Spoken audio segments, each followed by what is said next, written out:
Hello everybody. It's Stephanie with Coco and Allie Boutique Crafting Page. I know you can't see me, but I want you to see these cans that I have here. This one's a coffee can, and then this one's a green bean can.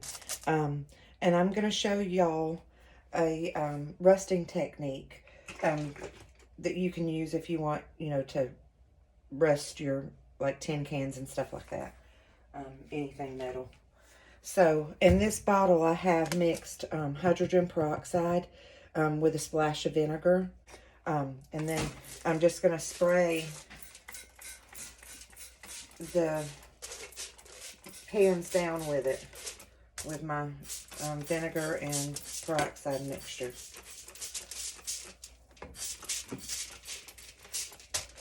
And then I'm just going to take salt and sprinkle salt over it.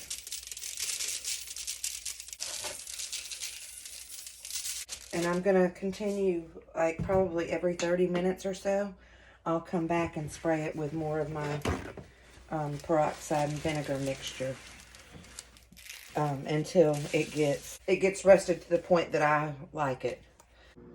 All right, y'all, this is what we have after about 30 minutes. You see how the salt's starting to turn up like, I don't know, a rusty color.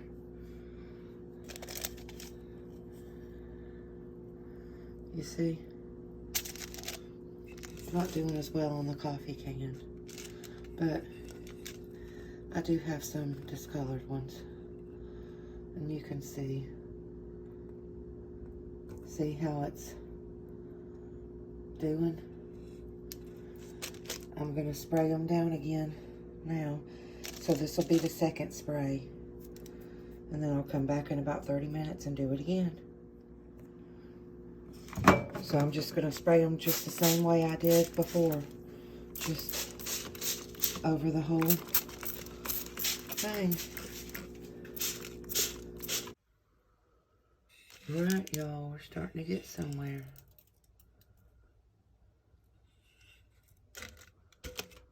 That's that one, and here's the little one.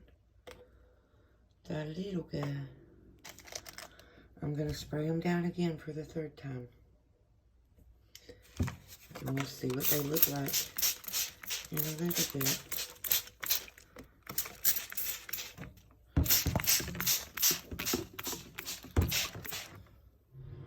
Alright, y'all, this is it. They're done. I did 2 more sprays. And they've been sitting here for a couple of hours since my last one. But I really love the way the coffee can turned out. And then this is the green bean can. So, and like I said, you can do them, to have as much or as little rust as you want on them. But I think they turned out really good with this technique. So I will definitely be doing this again in the future. Bye, y'all. Love ya.